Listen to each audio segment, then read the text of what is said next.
চলে এসেছি বান্দরবনের নীলাচলে। পাশ থেকে দেখা যাচ্ছে ঘন মেঘ, হাত দিয়ে ধরা যাচ্ছে এরকম অবস্থা। এখান থেকে বোঝা যাচ্ছে না।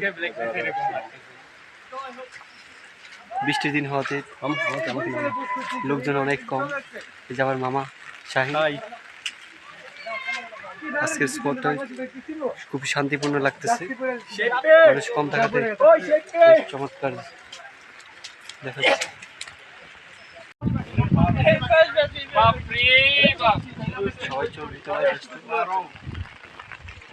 দুর্জয়, তোরা দেখ কোথায় আসছি, তোরা তো মিস করলি কেন? হুদাই বইলা তারপর আসলি না, মিস করলি রে। কেন করলিস তুই? বেইমানি করলি তোরা। রাঙ্গামাটির ঝুলন্ত ব্রিজে, রাঙ্গামাটির ঝুলন্ত ব্রিজের অভিজ্ঞতা নেওয়ার জন্য আমরা মেঘলা পর্যটন কেন্দ্রে এই মুহূর্তে প্রবেশ করেছি। এখানে একটা লেক আছে, লেকের উপর কৃত্রিম দুইটা ঝুলন্ত সেতু আছে। বন্ধু বান্ধব সবাই চলে এসেছি সেতুর মধ্যে। এখন সেতু দিয়ে এপার থেকে উপর যাব। নিচে পড়বে রে, নিচে পড়বে। ব্রিজের মাঝখানে আমরা, ব্রিজের মাঝ বরাবর দাঁড়িয়ে আমাদের ফটোগ্রাফি চলছে। এটা হচ্ছে একটা কৃত্রিম লেক, এখানে কায়াকিং এর ব্যবস্থা আছে। ওই পাশে আরেকটা ছোট ব্রিজও আছে, ঝুলন্ত ব্রিজও আছে ওই পাশে। বৃষ্টির পানি হওয়াতে লেকের পানিগুলো ময়লা দেখাচ্ছে। সবাই চলে ব্যস্ত।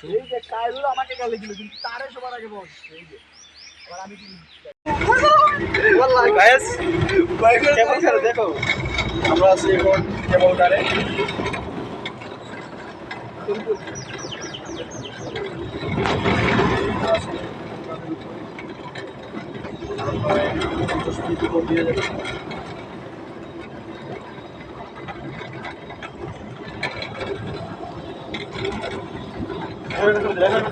মাঝখানে আছে সবাই ভিডিও করতেছে।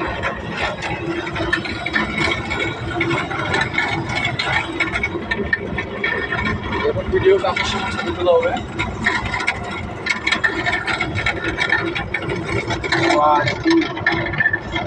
তারপর সে ভিডিওটা সেই লাগছে কেবল কার থেকে।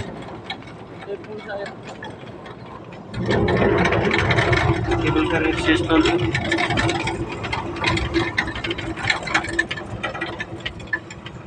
আর যাবে এদিকে রেখে দিল সাদিক যে প্রশ্ন করছিল রাতে ফেলে ছেড়ে দিতাম। ছবি তোলা করে চলছে, আবার ফিরে যাচ্ছি। আমাদের বন্ধুরা আমার সময়টা আসতেছে কেবল কারে করে দেখা যাচ্ছে। আমরা চড়ে এখন নেমে গেছি। পার পার্সন 50 টাকা করে। আসার জন্য যে রসি যাওয়ার জন্য সেই রসি।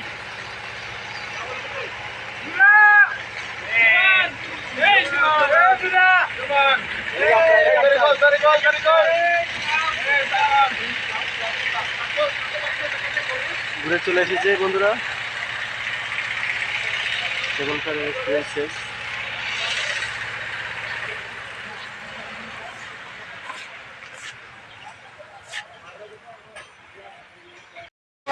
আমরা একটা বাঘের সন্ধান পেয়েছি, সবাই ভিড় করছে বাঘ দেখার জন্য। বাঘ এটা হচ্ছে বিসিবির বাঘ, বাংলাদেশ ক্রিকেট বোর্ডের বাঘ, যেটা হচ্ছে কি ছাগলের উপর বাঘের রং করা হয়েছে। বিসিবির বাঘের সাথে আমাদের ডিপার্টমেন্টের বাঘ, বাঁশখালীর কৃতি সন্তান।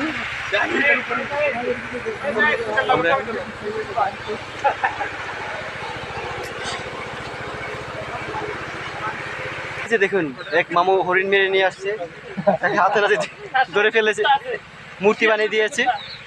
নিচে আবার সাথে একটা কুত্তা আছে, জঙ্গলি কুত্তা।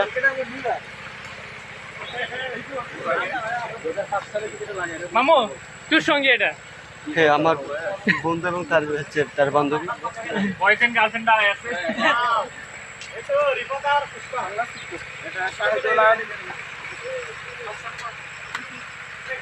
আমরা এখন কোথায়? আমরা এখন কোথায়? আমরা এখন মেঘলা পর্যটন কেন্দ্রে আমাদের ঘোরার পর্ব।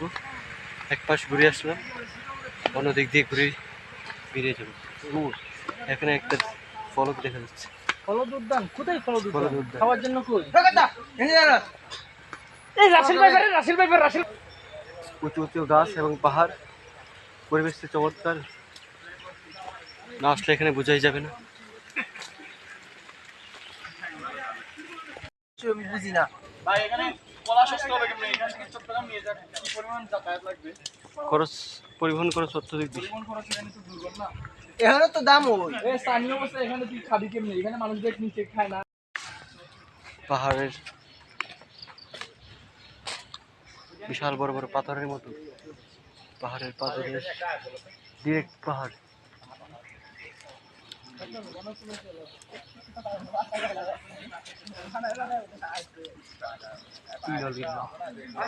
এদিকে পরে একেবারে ডিরেক্ট 90 ডিগ্রি অ্যাঙ্গেল দাঁড়া করানো এক পাশ এরকম শক্ত শিলা পাথরের তৈরি পাহাড় জীবনে দেখি নাই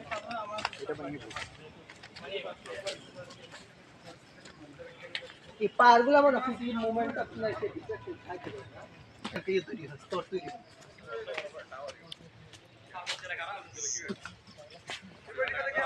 ওইটা না দেখা যাচ্ছে একটা আই লাভ বান্দরবন কারুকার্য লেখাটা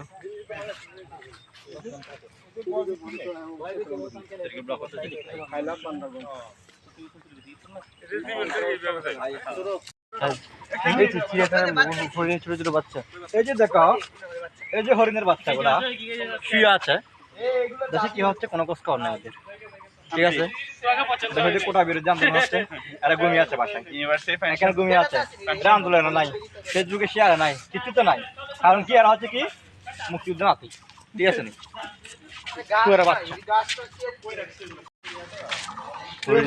দেখো কিন্তু চিন্তা শুয়ে আছে এখানে কোনো কষ্ট নাই দিনে মাথা ব্যথা নাই এদের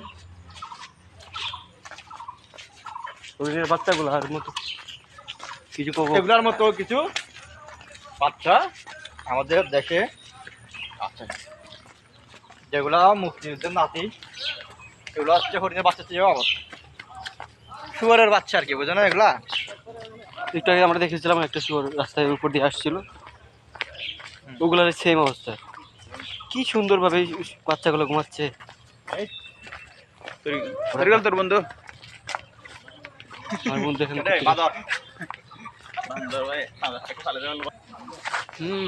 এই যে দেখো দেখো এটা হচ্ছে বান্দরের বাচ্চা হ্যালো এক বান্দর আরেক বান্দরকে বলছে বান্দরের বাচ্চা এই কেউ রে oh my god what is this Lata পারলো আমাদের লতা পারলো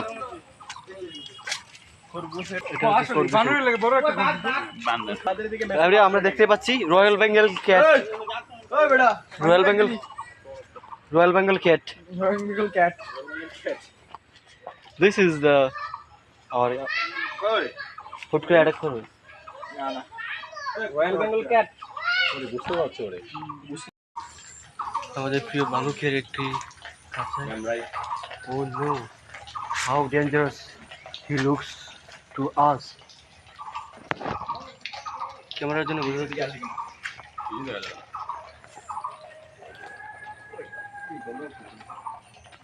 না তো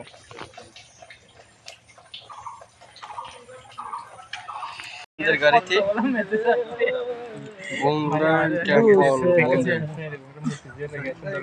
বললেন বুদ্ধ টেম্পল ওইটা পোস্ট দিছি তো আমার এখানে আমার সামনে ডিরেক্ট করে দিছি আমার মধুর মধুর কথা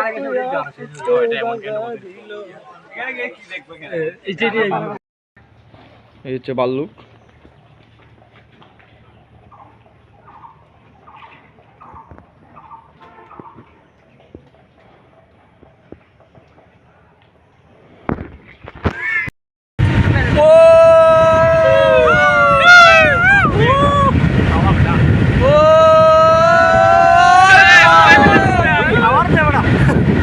দেখাচ্ছি সবাইকে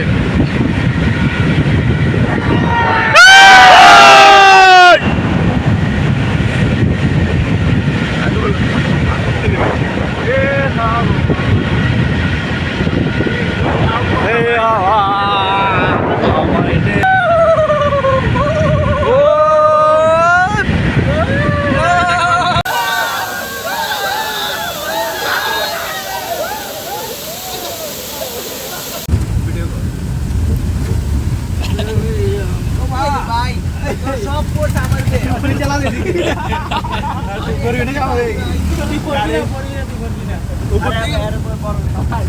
উপর থেকে উপরে ওঠার সময় আমার জায়গায় করবো সবাই তারপর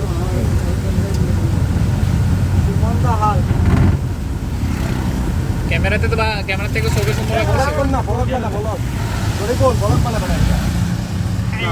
guys we are living Bandarban কিরে আবার কাহিনী